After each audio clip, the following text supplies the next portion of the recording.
సహజంగా రాజకీయాల పట్ల కాస్త ఆసక్తి ఉన్నటువంటి వారు, రాజకీయాల మీద అవగాహన ఉన్నటువంటి వారు ఇట్టే పసిగట్టేటువంటి విషయం మళ్ళీ కొత్తగా చెప్పాల్సినటువంటి పని లేదు. ఈ పరిస్థితుల్లో అసలు మనం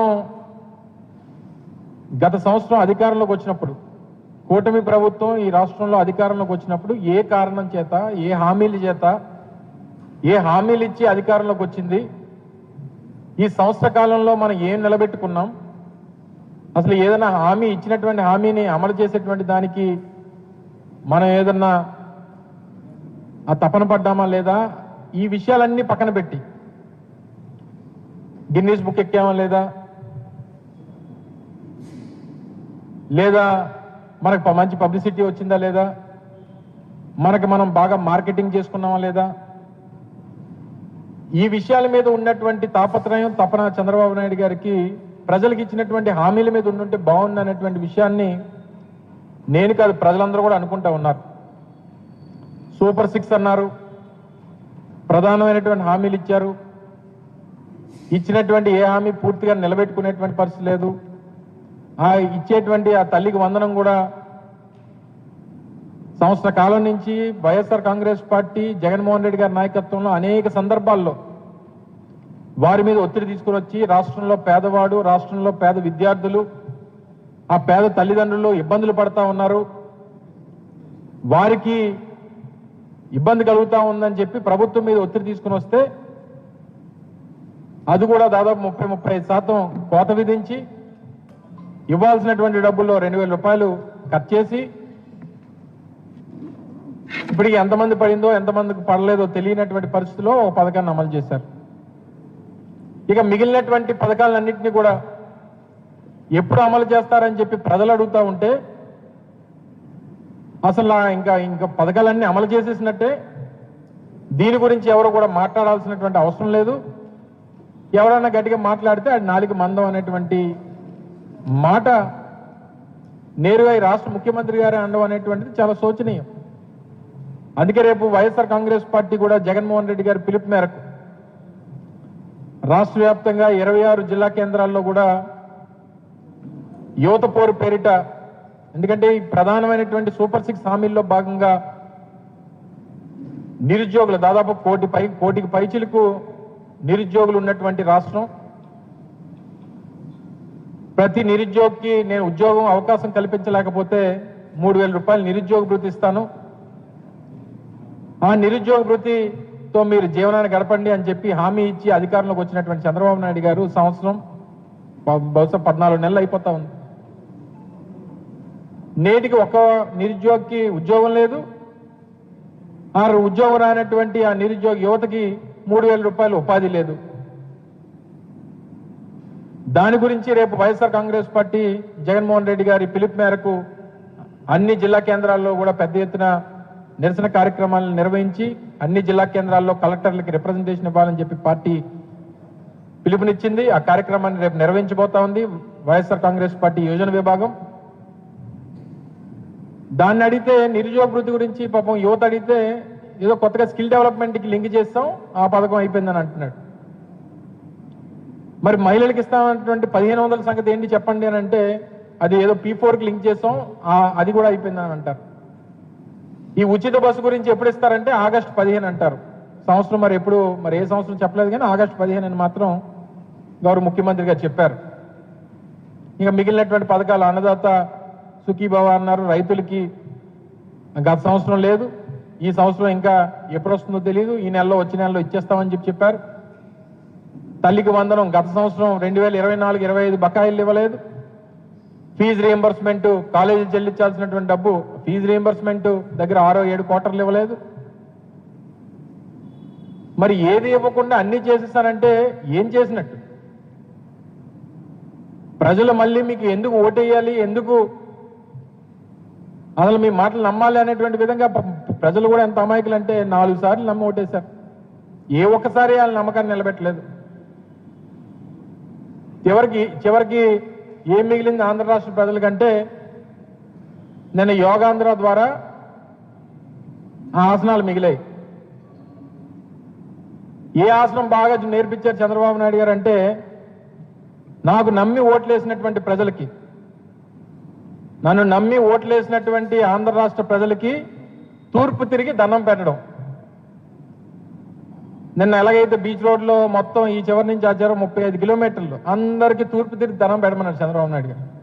అంటే నాకు నమ్మి నన్ను ఓట్లేసి నన్ను గెలిపించి నన్ను ముఖ్యమంత్రిని చేసినందుకు మీకు మిగిలింది ఇదే, మీకు చివరకు మిగిలింది సూర్య నమస్కారం అని చెప్పాడు చంద్రబాబు నాయుడు. సింపుల్గానే ఇంక అన్నీ అయిపోయి ఇంకెవడు మాట్లాడడానికి వీల్లేదని. పాపం దానికి మోడీ గారిని పిలిచారు, దానికి మోడీ గారు చీఫ్ గెస్ట్, మిగిలిన వాళ్ళందరూ సైడ్ ఆర్టిస్టులు. వాళ్ళు మళ్ళీ దీనికి గిన్నీస్ బుక్ దేనికి ఇచ్చేశారంటే ప్రజల ఆరోగ్యం, రాష్ట్ర ప్రజల ఆరోగ్యం బాగుండాలని, వాళ్ళు రోజు ఇచ్చేస్తే వాళ్ళకి ఆరోగ్యం బాగుంటుంది అన్నటువంటి ఉద్దేశం. దేనికి చేశారు చంద్రబాబు నాయుడు గారు అని చెప్పి పాపం నిన్న మళ్ళీ ఆ కార్యక్రమం అయిపోయిన తర్వాత కూడా ఒక పత్రికా సమావేశం పెట్టాడు ఆయన. ముందో సమావేశం, అయిపోయిన తర్వాత ఒక సమావేశం, అవుతుండే ఒక సమావేశం. ఎన్ని పత్రికా సమావేశాలండి ఇన్ని పెట్టి? ఏమైంది, దేనికి పెట్టారు, ఎందుకు చేశారని చెప్పి పాపం ఎవరు అడిగితే గిన్నీస్ బుక్ కోసం చేశానని చెప్పని అన్నారు. దేశంలో ప్రపంచంలో ఎప్పుడు కూడా ఎవరు ఎంతమందితో కలిసి యోగా చేయించడం ఎప్పుడు లేదు. అలా చేయించినందుకు మన గిన్నీస్ బుక్ వచ్చిందని చెప్పి గొప్ప చెప్పుకుంటున్నాడు ఆయన. అలా గిన్నీస్ బుక్ ఇవ్వాల్సినటువంటిది నేను అంతమంది యోగాలు పాల్గొన్నది కాదు. నాకు తెలిసి చంద్రబాబు నాయుడు గారికి అసలు అనేక గిన్నీస్ బుక్ రికార్డులు, ఆయన హోల్డర్, ఆయన Guinness book record holder Chandrababu Naidu. దేనికంటే 4 సార్లు నమ్మి ఓట్లేసినటువంటి ప్రజల్ని మోసం చేయొచ్చు అని చెప్పి నిరూపించినటువంటి ఏకైక నాయకుడు నాకు తెలిసి ప్రపంచ చరిత్రలో చంద్రబాబు నాయుడు గారిని మించి ఇంకొక నాయకుడు లేడు. దానికి గిన్నీస్ బుక్ ఇవ్వాలి చంద్రబాబు నాయుడు గారు. లేదా చంద్రబాబు నాయుడు గారి మీద 2005 సంవత్సరంలో అనేక కేసులు, ఆయన మీద వచ్చినటువంటి అవినీతి ఆరోపణలు, కేసులు, సిబిఐ ఎంక్వైరీలు చేయమని చెప్పి అనేక మంది వారి మీద కేసులు వేస్తే ఆ రోజు నుంచి ఈ రోజు వరకు అంటే దాదాపు 20 సంవత్సరాలు ఆయన మీద ఉన్నటువంటి కేసుల్ని స్టే తీసుకొని వచ్చి నేటికి కూడా అది ఎంక్వైరీకి జరగకుండా ఆయన మేనేజ్ చేస్తున్నాడంటే మరి అంత మేనేజ్మెంట్ తెలిసినటువంటి నాయకుడు బహుశా నాకు తెలిసి ఇంకొక లేడు. దానికి చంద్రబాబు నాయుడు గారు గిన్నీస్ బుక్ ఇవ్వాలి. నాకు తెలిసి రాష్ట్ర, దేశ, ప్రపంచ చరిత్రలో, ఎందుకంటే గిన్నీస్ బుక్ అనేటువంటిది ప్రపంచం అంతా చూసిస్తారు కాబట్టి ఒక రాజకీయ నాయకుడు కన్నార్పకుండా ప్రజల్ని నమ్మించి మోసం చేసి మాటలు చెప్పేటువంటి దాంట్లో అబద్ధాలు ఆడేటువంటి నాయకుల్లో చంద్రబాబు నాయుడు గారిని మించినటువంటి గిన్నీస్ రికార్డ్ హోల్డర్ లేడు ఇంకొకడు. దానికి ఇవ్వాలి చంద్రబాబు నాయుడు గారు గిన్నీస్ బుక్. ఇన్ని గిన్నీస్ బుక్ హోల్డర్, ఇన్ని అవార్డులు మీ దగ్గర పెట్టుకొని ఇంకెందుకండి ఇంకా గిన్నీస్ బుక్ కోసం తాపత్రయం? సరే, మంచిదే, యోగా కార్యక్రమం మంచిదే, జరిగింది. ప్రజలు చాలా మంది, లక్షలాది మంది ప్రజలు ఇబ్బంది పడ్డారు. లక్షలాది మంది ప్రజలు పిల్లల్ని, కొంతమందిని అయితే పాపం ఆ గిరిజన ప్రాంతాల నుంచి వచ్చినటువంటి పిల్లలు వాళ్ళ అవస్థలు చూశారు మీరంతా కూడా. ముందు రోజే 25,000 మంది 30,000 మంది పిల్లల్ని తీసుకుని వచ్చారు. వాళ్ళకి సరైన వసతులు లేవు, తిండి లేదు, నిద్ర లేదు. వాళ్ళు ఎప్పుడు వచ్చారో, ఎప్పుడు వెళ్ళారో, ఎందుకు వచ్చారో, ఎందుకు వెళ్ళారో తెలియనటువంటి పరిస్థితుల్లో అమాయకమైనటువంటి పిల్లల్ని, వాళ్ళని ఇబ్బంది పెట్టారు. సో ఇంతమందిని ఇబ్బంది పెట్టి మీరు సాధించింది ఏంటంటే మీ గిన్నీస్ బుక్, మీకు పబ్లిసిటీ, మీ మార్కెటింగ్. అది మీకు ఇంకో గిన్నీస్ బుక్ ఇవ్వాలి.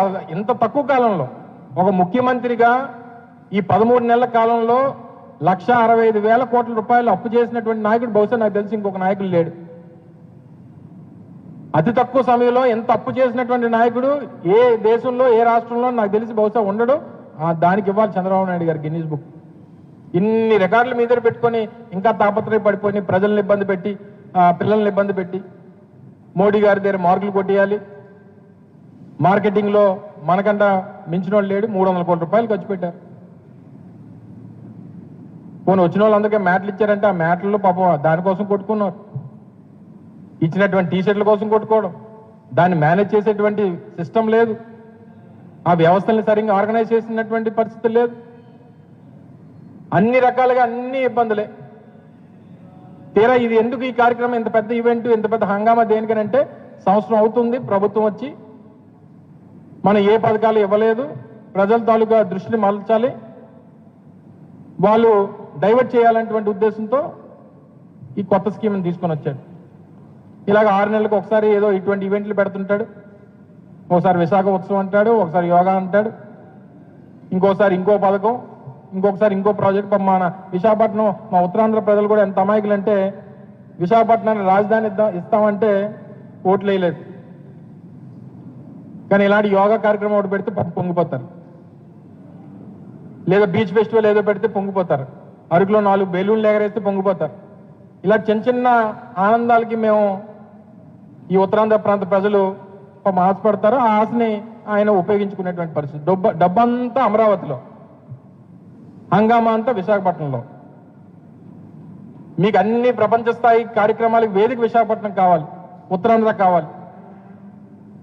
కానీ మీరు పెట్టుబడి పెట్టడానికి, ప్రభుత్వం డబ్బులు ఖర్చు పెట్టడానికి, ఇక్కడ వ్యవస్థల్ని లేదా ఈ ప్రాంతాన్ని అభివృద్ధి చేయడానికి మాత్రం మీకు విశాఖపట్నం అవసరం లేదు, ఉత్తరాంధ్ర అవసరం లేదు.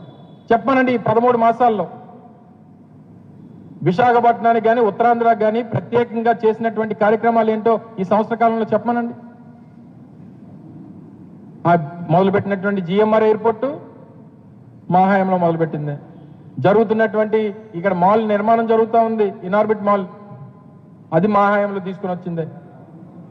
ఉద్దానంలో కిడ్నీ సెంటర్ నిర్మాణం చేసాం, పూర్తి చేసాం. మూలపేటలో పోర్టు నిర్మాణం జరుగుతూ ఉంది, అది మా హయాంలోనే. మెడికల్ కాలేజ్ నిర్మాణం జరుగుతూ ఉన్నాయి, అది మేము చేసిందే. ఇంజనీరింగ్ కాలేజీలు, ట్రైబల్ ఇంజనీరింగ్ కాలేజీలు, సెంట్రల్ యూనివర్సిటీ, ఇవన్నీ మా హయాంలో జరిగినవే. మీరు ఈ సంవత్సర కాలంలో ఇగో ఈ ప్రాజెక్టు, ఈ కార్యక్రమం ఈ ప్రాంతానికి, ఉత్తరాంధ్ర ప్రాంతానికి ఇది చేసామని చెప్పమనండి. కూటమి ప్రభుత్వంలో ఉన్నటువంటి ఏ నాయకుడని చెప్పమనండి. చెప్పడానికి ఏం లేదు, ఎందుకంటే ఏం చేయలేదు కాబట్టి. ఇగో ఈ యాడ్ ఏదో ఇచ్చారు మొన్న, ఇది 12వ తారీఖున మాట్లాడదాం అనుకున్నా. ఆ రోజు ఆ ఫ్లైట్ ఇన్సిడెంట్ అయ్యి మాట్లాడలేకపోయింది. ఇది 12వ తారీఖున వచ్చినటువంటి ప్రభుత్వ ప్రకటన, ఇది ప్రభుత్వం ఇచ్చినటువంటి యాడ్. భోగాపురం ఎయిర్పోర్ట్ పనులు ఇందాక మీకు చెప్పినట్టు ఇది మా హయాంలో తీసుకుని వచ్చింది. ఓర్వకల్ పారిశ్రామిక కారిడార్ కానీ, కడప జిల్లా కొప్పర్తి ఇది కానీ, స్టీల్ ప్లాంట్ ప్రైవేటైజ్ చేస్తారు. ప్రైవేటైజేషన్కి టోటల్గా పాప ఎంప్లాయీస్ని దాదాపు 3,200 మందిని తీస్తారు. అంటే పూర్తి స్థాయిలో ప్రైవేటైజేషన్కి అడుగులు వేసేస్తా ఉన్నారు. మా వైఎస్ఆర్ కాంగ్రెస్ పార్టీ ప్రభుత్వంలో అసలు ఆ కార్మిక నాయకులందరూ కూడా ఒక టెంట్ నడిపి వారి నిరసన తెలియజేసేటువంటి పరిస్థితి ఆ రోజు ఉంటే, ఏ ఒక్కరోజు ఒక పోలీసు కూడా టెంట్ వైపు వెళ్ళలేదు. ఎందుకంటే వాళ్ళు పోరాటం చేసేటువంటి వారి హక్కు అనేటువంటి ఉద్దేశంతో. మొన్న ఒక రోజు మొత్తం పోలీసులు అందరూ కూడా టెంట్లోకి వెళ్ళి కూర్చొని కార్మికులను ఎవరిని రానివ్వకుండా మొత్తం టెంట్ అంతా ఎత్తిపెట్టేశారు. మళ్ళీ ఎవరు టెంట్ వేయడానికి వీల్లేదని చెప్పారు. కాంట్రాక్ట్ కార్మికులు 3,200 మందిని తీస్తారు. ఈ సంవత్సరంలో 3.5 నెలల జీతాల బకాయిలు ఉన్నాయి. ఏమని అడిగితే 10,000 కోట్లు, 11,000 కోట్లు, 12,000 కోట్లు ఇస్తామని చెప్తున్నారు.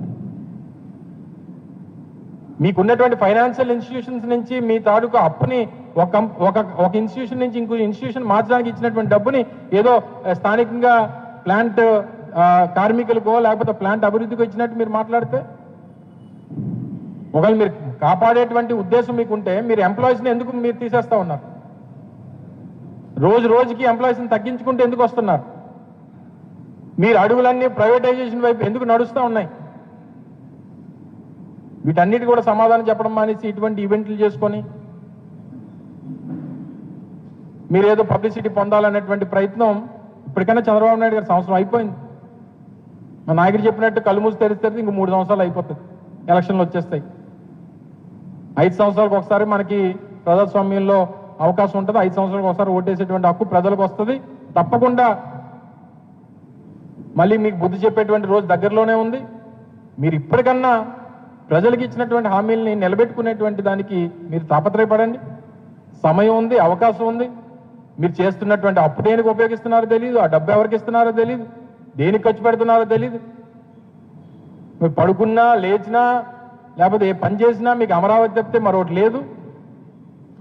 లేదా అవకాశం దొరికినప్పుడల్లా జగన్మోహన్ రెడ్డి గారి మీద క్యారెక్టర్ అసాసినేషన్, ఆయన ఏదో రకంగా దెబ్బతీయాలి, ఆయన ఏదో రకంగా క్యారెక్టర్ అసాసినేట్ చేయాలనేటువంటి తాపత్రయం తప్పితే మీకు ఏం కనబడట్లేదు. మరి మనం చూసాం, ఒంగోలు వెళ్ళినప్పుడు వచ్చినటువంటి జనాన్ని చూసాం. లేదా మొన్న పల్నాడు వెళ్ళినప్పుడు వచ్చినటువంటి జనాన్ని చూసాం. దేనికి వస్తారు ప్రతిపక్ష నాయకులు రోడ్ల మీదకి వచ్చినప్పుడు జనం వస్తున్నారంటే ఏంటి అర్థం? అంటే ఇప్పుడున్నటువంటి ప్రభుత్వం మీద ఉన్నటువంటి వ్యతిరేకతతోనే ప్రతిపక్ష నాయకులు రోడ్డు మీదకి వస్తే ఇంత పెద్ద ఎత్తున జనం వస్తూ ఉన్నారనేటువంటిది మినిమం మీకు ఒక 45 సంవత్సరాల రాజకీయ అనుభవం ఉన్నటువంటి నాయకుడిగా మీరు అర్థం చేసుకోవాలి కదా. అంతేగాని జగన్మోహన్ రెడ్డి గారు 40,000 మంది తరలిస్తే వచ్చేస్తారా జనం? ఏమే అధికారంలో లేమే, లేదా ఎవరు డబ్బులు ఇస్తే వచ్చేసి జనం కాదే. కేవలం జగన్మోహన్ రెడ్డి గారి మీద అభిమానం, ఈ ప్రభుత్వం మీద ఉన్నటువంటి వ్యతిరేకతతో వస్తున్నటువంటి జనం.